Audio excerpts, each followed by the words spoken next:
Mentari senja memancarkan cahaya jingga yang lembut, memantul di kaca jendela rumah Nyi Amara. Seorang wanita paruh baya dengan pesona yang tetap terjaga meski usia terus berjalan.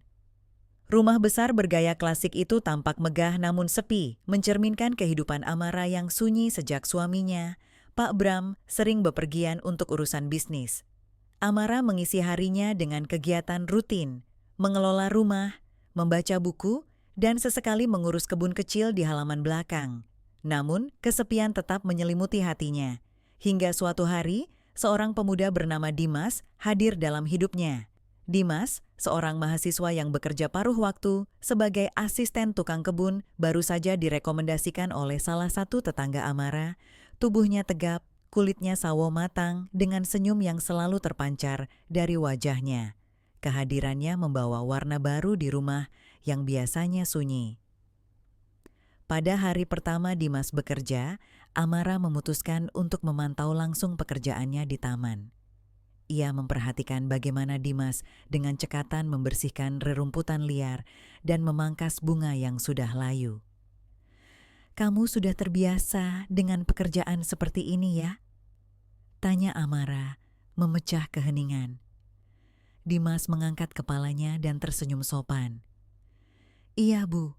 Saya sudah sering membantu di taman sejak kecil. Ibu Amara punya kebun yang indah, jadi ini seperti tantangan yang menyenangkan." Amara tersenyum tipis. Kata-kata sederhana itu membuatnya merasa dihargai. "Terima kasih, kebun ini tempat favorit saya. Rasanya seperti pelarian dari kesibukan." Dimas mengangguk pelan. "Saya mengerti, Bu. Kadang tempat seperti ini memang memberikan ketenangan." Mereka berbicara ringan selama beberapa saat, membahas tanaman dan keindahan kebun. Namun, Amara tidak bisa mengabaikan betapa nyaman ia merasa berbicara dengan Dimas. Ada sesuatu pada pemuda itu, sikap rendah hati dan caranya mendengarkan, yang membuatnya merasa diperhatikan, sesuatu yang telah lama ia rindukan. Beberapa minggu berlalu, dan hubungan mereka mulai terasa lebih akrab. Setiap kali Dimas datang, Amara sering menyempatkan diri untuk menyapa atau menawarkan segelas teh dingin.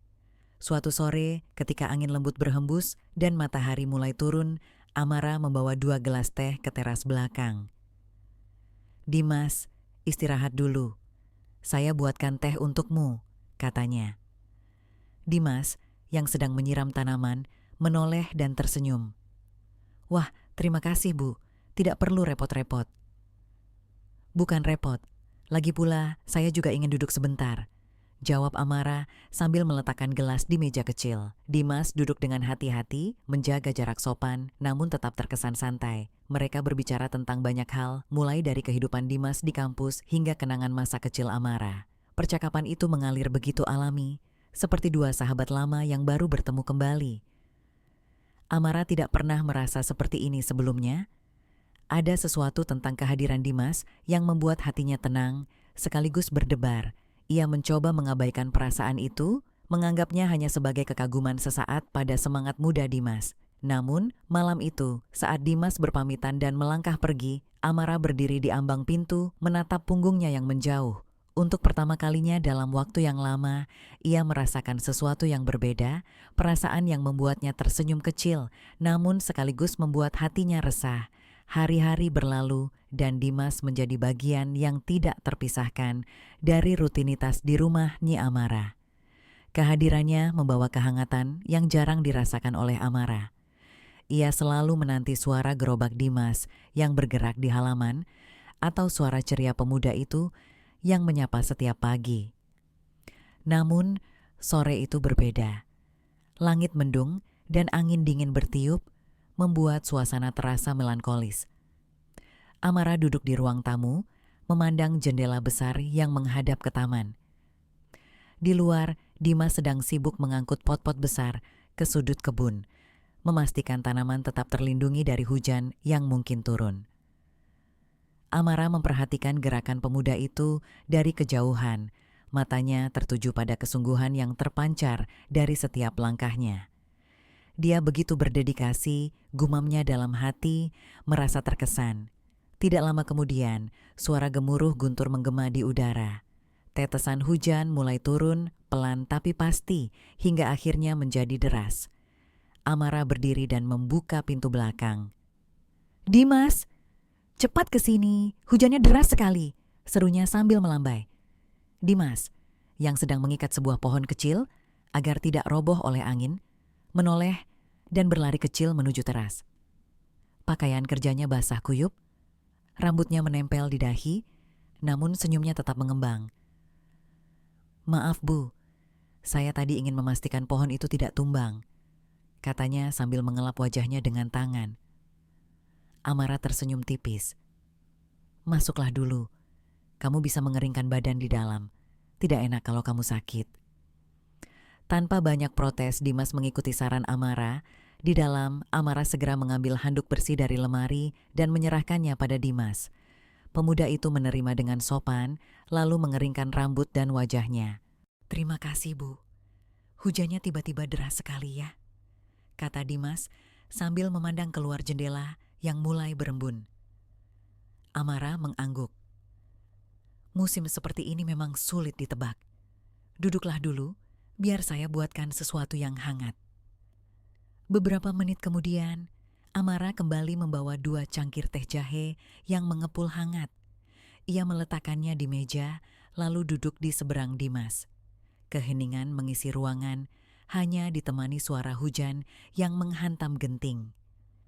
Dimas mengangkat cangkirnya dan meniup perlahan sebelum menyeruput. "Enak sekali, Bu. Ini pas banget untuk cuaca seperti ini." "Teh jahe selalu jadi andalan saya," jawab Amara sambil tersenyum kecil. Mereka mulai berbicara, perlahan namun akrab. Dimas bercerita tentang perjuangannya di kota besar, bagaimana ia harus membagi waktu antara kuliah dan bekerja. Amara mendengarkan dengan seksama, merasa terhubung dengan semangat dan dedikasi pemuda itu. "Kadang saya rindu rumah," ujar Dimas, pandangannya menerawang. "Tapi di sisi lain saya harus kuat. Saya ingin membanggakan keluarga saya." Amara merasa ada getaran lembut di hatinya. Ia mengenali rasa tanggung jawab itu meski dalam bentuk yang berbeda. Ia juga pernah muda, pernah memiliki impian besar sebelum hidup membawa arahnya ke tempat lain. "Kamu anak yang baik, Dimas," katanya dengan nada tulus. "Orang tuamu pasti bangga padamu." Dimas tersenyum kecil. "Terima kasih, Bu. Saya hanya berusaha melakukan yang terbaik."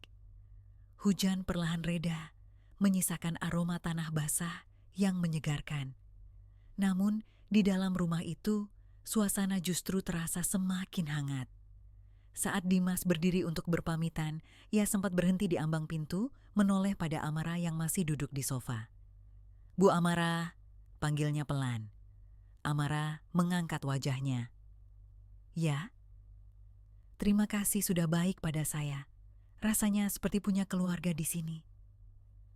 Amara terdiam sejenak, merasakan sesuatu yang hangat menyentuh hatinya. Ia tersenyum lembut. "Kamu selalu diterima di sini, Dimas." Ketika Dimas melangkah keluar, Amara tetap di tempatnya menatap punggung pemuda itu hingga menghilang di balik gerimis. Di dalam dadanya, ia merasakan sesuatu yang sulit dijelaskan. Sebuah emosi yang tidak ia duga akan muncul lagi dalam hidupnya. Pagi itu, mentari bersinar cerah, membasahi taman dengan sinar keemasan yang hangat. Amara memutuskan untuk menghabiskan pagi di kebun, sebuah kebiasaan yang jarang ia lakukan. Ia membawa secangkir teh hijau dan duduk di bangku kayu di dekat bunga mawar yang baru saja mekar. Dimas, seperti biasa, sudah berada di taman sejak pagi. Dengan penuh semangat, ia memindahkan tanah ke pot baru dan memotong ranting-ranting kering dari beberapa pohon. Pemandangan pemuda itu bekerja selalu menarik perhatian Amara. Ia tampak begitu fokus dan bersungguh-sungguh, seperti seseorang yang menghargai setiap detail dari pekerjaannya. "Dimas," panggil Amara, membuat pemuda itu menoleh. "Kamu mau sarapan di sini saja? Saya buatkan sesuatu." Dimas mengusap peluh di dahinya dengan lengan bajunya, lalu tersenyum. "Ah, tidak usah repot, Bu. Saya masih kenyang tadi pagi."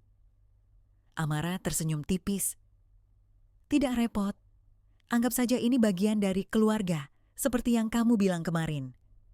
Dimas tersipu, lalu mengangguk. Baik, kalau begitu saya bantu siapkan meja nanti.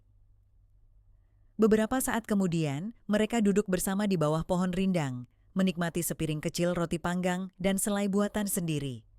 Suasana terasa nyaman, seperti dua teman lama yang tengah berbagi waktu. Dimas, Amara memulai pembicaraan.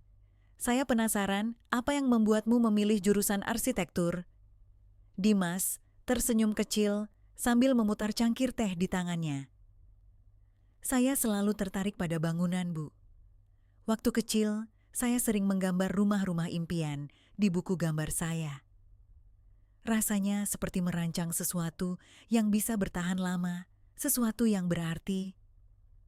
Amara mengangguk, terpesona oleh semangat pemuda itu. Itu mimpi yang indah, saya yakin kamu akan sukses. Dimas memandang Amara dengan mata yang berbinar. Terima kasih, Bu. Makasih, Bu.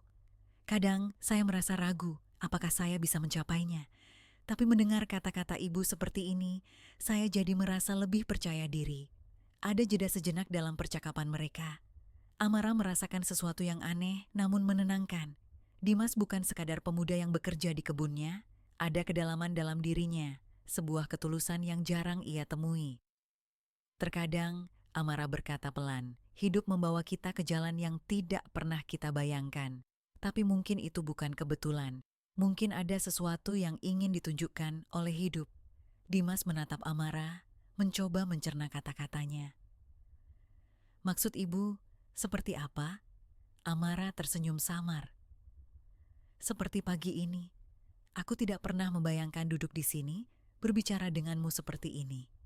Tapi aku merasa ini adalah sesuatu yang berarti. Mendengar itu, Dimas terdiam. Ada sesuatu di mata Amara yang membuatnya sulit berpaling. Sebuah kehangatan yang berbeda, sebuah perasaan yang tidak biasa. Namun, sebelum percakapan mereka berlanjut, suara telepon dari dalam rumah memecahkan keheningan. Amara berdiri dan meminta izin untuk mengangkat telepon itu. Dimas tetap di tempatnya, memandang punggung Amara yang menjauh. Dalam hati, ia merasakan sesuatu yang sulit ia jelaskan. Kedekatan yang tak terduga ini mulai menanamkan benih perasaan yang baru dalam dirinya. Sementara itu, Amara yang kembali ke dalam rumah mengambil telepon dengan tangan yang sedikit gemetar. Ia mencoba menyibukkan dirinya dengan hal lain, namun hatinya tak mampu mengabaikan percikan kecil yang mulai menyala di antara mereka berdua. Sore itu, angin bertiup lembut membawa aroma bunga melati dari taman. Amara duduk di ruang tamu dengan secangkir kopi yang belum ia sentuh. Pikirannya penuh, seperti langit yang mendung sebelum hujan. Hatinya gelisah, dan ia tahu alasannya. Kedekatannya dengan Dimas semakin intens dalam beberapa minggu terakhir, menciptakan perasaan yang sulit ia abaikan. Dimas, di sisi lain, sedang menyelesaikan pekerjaannya di kebun. Namun, matanya sering melirik ke arah rumah, seolah ingin memastikan Amara baik-baik saja. Ia juga merasakan bahwa hubungan mereka telah berubah. Tidak hanya sebatas hubungan antara pemilik rumah dan seorang pekerja. Ada sesuatu yang lebih dalam, sesuatu yang membuatnya merasa hidup. Ketika matahari mulai tenggelam, Amara memanggil Dimas ke dalam rumah. Ia memintanya untuk duduk di sofa yang menghadap ke jendela besar.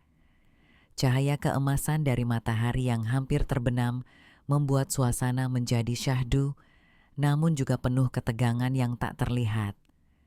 Dimas, Amara memulai dengan suara yang sedikit bergetar. Ada sesuatu yang perlu aku katakan. Dimas menatapnya dengan penuh perhatian. Ada apa, Bu? Apakah saya melakukan sesuatu yang salah? Amara menggeleng. Bukan itu. Kamu tidak salah. Bahkan, kehadiranmu di sini telah membawa banyak hal baik dalam hidupku. Dimas terdiam, menunggu Amara melanjutkan. Kamu tahu, Amara melanjutkan, aku merasa seperti sudah terlalu lama hidup dalam bayang-bayang. Rumah ini, kehidupanku, semuanya terasa kosong sebelum kamu datang. Ia berhenti sejenak, mencoba menenangkan dirinya. Kedekatan kita, aku tahu itu tidak seharusnya terjadi. tapi aku juga tidak bisa mengabaikan apa yang kurasakan. Dimas menundukkan kepalanya. Ia tahu apa yang Amara maksud, karena ia pun merasakan hal yang sama. Saya juga merasakan hal itu, Bu. Tapi saya tidak tahu apa yang harus saya lakukan. Saya hanya seorang pemuda biasa, dan Anda adalah seseorang yang begitu istimewa. Amara tersenyum tipis, namun matanya mulai basah. Kita sama-sama tahu bahwa ini adalah jalan yang sulit, Dimas. Aku seorang wanita yang terikat oleh pernikahan, meskipun aku merasa kesepian di dalamnya. Dan kamu masih muda, punya banyak mimpi dan masa depan yang panjang. Dimas mengangkat wajahnya, menatap Amara dengan penuh ketulusan. Tapi Bu, perasaan ini nyata. Saya tidak bisa mengabaikannya begitu saja. Keheningan menyelimuti mereka. Hanya suara burung yang kembali ke sarangnya terdengar di luar. Amara menghela napas panjang. Dimas, katanya akhirnya, aku tidak ingin menjadi penghalang bagimu. Kamu pantas mendapatkan kehidupan yang lebih baik tanpa harus terjebak dalam situasi yang rumit seperti ini. Aku juga harus menemukan keberanian untuk menghadapi kenyataan dalam pernikahanku. Dimas menggenggam kedua tangannya dengan lembut. Tapi apa yang kita rasakan, apakah itu harus diabaikan? Amara tersenyum sedih. Tidak, perasaan ini tidak akan pernah aku abaikan. Tapi kita harus kuat, Dimas. Kadang cinta yang sejati bukan berarti kita harus bersama. Kadang cinta berarti melepaskan demi kebaikan masing-masing. Dimas merasa hatinya hancur, namun ia tahu kata-kata Amara benar. Ia tidak ingin menjadi alasan Amara kehilangan dirinya sendiri. Malam itu, mereka menghabiskan waktu bersama untuk terakhir kalinya berbicara dari hati ke hati. Amara menceritakan mimpinya yang dulu pernah terkubur, sementara Dimas berbagi harapannya untuk masa depan. Dalam obrolan mereka ada tawa dan air mata, seolah mereka ingin mengabadikan momen ini di dalam ingatan masing-masing. Ketika akhirnya Dimas harus pergi, ia berdiri di depan pintu, memandang Amara dengan tatapan penuh keikhlasan. Terima kasih untuk segalanya, Bu. Saya tidak akan pernah melupakan ini. Amara mengangguk, mencoba menahan air matanya. Dan aku akan selalu mendoakan yang terbaik untukmu, Dimas. Jalani hidupmu dengan keberanian dan kejujuran. Dimas melangkah pergi, meninggalkan rumah yang telah menjadi saksi kebersamaan mereka. Amara menutup pintu perlahan, merasakan kekosongan yang begitu dalam. Namun, ia tahu bahwa ini adalah keputusan yang benar. Hari-hari berikutnya, Amara mulai mencoba menghadapi kehidupannya dengan cara yang baru. Ia berbicara dengan suaminya, mencoba memperbaiki hubungan mereka yang telah lama retak. Sementara itu, Dimas melanjutkan studinya, membawa kenangan itu sebagai pelajaran berharga dalam hidupnya.